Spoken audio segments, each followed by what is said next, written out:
जमलेल्या माझ्या तमाम हिंदू बांधवांनो, भगिनी आणि मातांनो,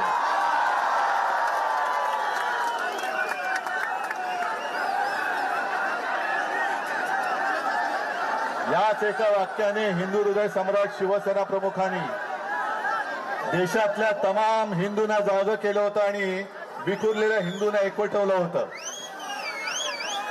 आजही तो क्षण आपल्या डोळ्यासमोर आहे. आपण कट्टर कडवट देशाभिमानी हिंदू आहोत. आम्ही हिंदू भोळे आहोत, भाबडे आहोत, पण मूर्ख नाही आहोत. आपल्या हिंदुत्वाचा गैरफायदा घेऊन जर कोणी मंदिर लुटत असेल तर मी परवाच बोललोय, अब हिंदू माफ नहीं करेगा. या देशाची सत्ता घेताना जय श्रीरामच्या घोषणा दिल्या गेल्या. राम मंदिर वही बनाएंगे. पण तेव्हा शिवसैनिकांनी जेवढं काम केलं, मला नाही वाटत दुसऱ्या कोणत्याही पक्षाच्या कार्यकर्त्यांनी ते केलं असेल. मग शिलापूजन असेल तर शिलापूजन केलं, रथयात्रा असेल तर रथयात्रेत सामील झाले, कार सेवा असेल तर अयोध्येत जाऊन कार सेवा सुद्धा केली. अनेक कारसेवकांनी रक्त सांडलं, अनेकांचे जीव गेले. आणि त्याच्यानंतर जे घडलं, जे मुंबई शहराने भोगलं, असं क्वचित एखाद्या शहराने भोगलं असेल. बॉम्बस्फोट झाले, दंगली झाल्या, आणि तेव्हा फक्त एकच देशातलं एकच मर्द उभा राहिला होता हिंदूंच्या पाठी, तो म्हणजे हिंदू हृदय सम्राट शिवसेना प्रमुख माननीय बाळासाहेब ठाकरे. हिंदू भयग्रस्त होता, हिंदू आक्रमित होता, आधार शोधत होता. आणि त्यावेळेला हा शिवसेनेचा भगवा शिवसेना प्रमुखांनी हिंदूंच्या हातात दिला. गैरफायदा घेतला गेला. नको ती लोक सत्ता भोगतायत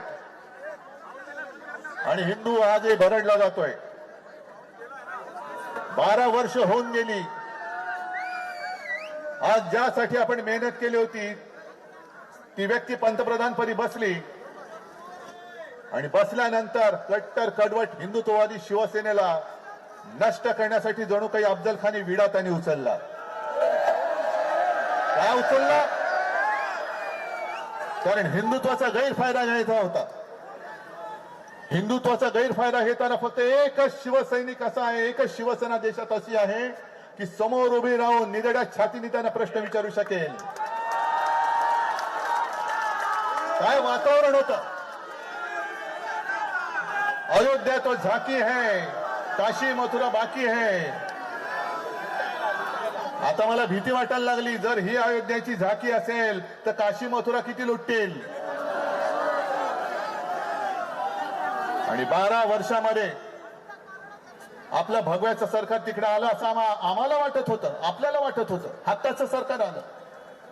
अटलजी जे बोलले होते, अब हिंदू मार नहीं खाएगा लेकिन हिंदू को लुटने वाली सरकार वहां बैठी है. हे दुर्भाग्य आहे आपलं, हे दुर्भाग्य आहे. आणि हे आरोप मी नाही करत आहे, हे आरोप आता अनेक जण बोलायला लागलेले आहेत. पहिली सुरुवात आपल्याला लक्षात असेल, शंकराचार्यांनी गेल्या 1-2 वर्षापूर्वी केली की केदारनाथ मंदिर, केदारनाथ आहे तिथलं जवळपास कित्येक किलो सोनं हे लुटलं गेलं. मध्य प्रदेशच्या मुख्यमंत्र्यांवरती आरोप झालेत, त्यांनी उज्जैनच्या इथली सगळ्या जमिनी ढापलेल्या आहेत. महाकालचे काल आहेत हे. आणि आता अयोध्यामध्ये तर अशा बातम्या येत आहेत की शिसारी येते या लोकांची. बद्रीनाथ मध्ये पण चोरीच्या बातम्या येत आहेत. अयोध्येमध्ये एका IAS ऑफिसर बोलतायत, जे पूर्वी गृहसचिव होते, की त्यांनी त्यांच्या आईचे दागिने वितळवले आणि जवळपास 1 किलो सोन्याचा मुलामा देणारं रामचरित्र मानस तिकडे त्यांनी दान केलं होतं. तेही गायब झालं. 9 तास त्यांना बसवलं जात आहे आणि उत्तरच दिली जात नाहीये. आपण शिवसेनेने तिकडे देणगी दिली होती, आपण उपकार नव्हते केले. आपण एक कर्तव्य केलं होतं, फुलला फुलाची पाकळी म्हणून आपण तिकडे ती देणगी दिली होती. 1 कोटी. चांदीची वीट दिली होती. सिंधी समाजाने चांदीच्या विटा दिल्या होत्या. कुठे गेलं हे सगळं? आणि मी म्हटलं, याची मला शिसारी येते. की शिसारी एवढ्यासाठी येते की पैसे हे शौचालयात लपवले जात होते. एवढं यांचं हिंदुत्व, हे घाणेरडं हिंदुत्व, हिंदुत्वाचा अपमान करताय तुम्ही. हे तिथले साधू संत आता म्हणतायत की सगळे चोर लोक तिकडे बसलेले आहेत. आणि एका साधू संतांपैकी एकाचं वाक्य असं आहे कि हम जब मंदिर में दर्शन के लिए जाते हैं तो हमारी लंगोटी भी चेक की जाती है. म्हणजे साधू संतांशी तुम्ही असं वागताय आणि करोडो रुपयाचा माल, हपापाचा माल गपापा करताय. जो कष्टकरी हिंदू आहे, साधा बोळा हिंदू आहे, जो नवस बोलतो, श्रद्धेने तिकडे जातो आणि फुल ना फुलाची पाकळी म्हणून आपल्या कमाईतले, कष्टाच्या पैशातले एक पैसा तर एक पैसा, 2 रुपये तर 2 रुपये तिकडे देतो, हे तुम्ही गायब करता आहात. लाज वाटली पाहिजे या लोकांना हिंदू म्हणून घ्यायची. म्हणून मी आज तो परत नारा बुलंद करतोय. जेव्हा हिंदू भीतीग्रस्त होता आणि कोणालाही हिंमत होत नव्हती की हिंदू, मी हिंदू आहे बोलायची, तेव्हा शिवसेना प्रमुख गरजले होते, गर्व से कहो हम हिंदू है. ते हिंदू तुम्हाला आज पुन्हा जागा करायचंय. हा हिंदू हा काही वेडा नाहीये. पावसात चिंब भिजून सुद्धा राम रक्षा म्हणतोय, मारुती स्तोत्र म्हणतोय, हनुमान चालीसा म्हणतोय. कशासाठी म्हणतोय? काय घरी वेळ जात नाही म्हणून म्हणतोय? ही पावसात पेटलेली ठिणगी आहे. आणि राम भक्त कसे आहेत अजून जर काही राज्य करताना कळले नसतील तर त्यांना मी आठवण करून देऊ इच्छितो की प्रभू श्रीरामा बरोबर जी वानर सेना होती, त्या वानर सेनेने रावणाची सोन्याची लंका जाळून खाक केली होती. अरे तुम्ही आज आमचा पक्ष चोरला असेल,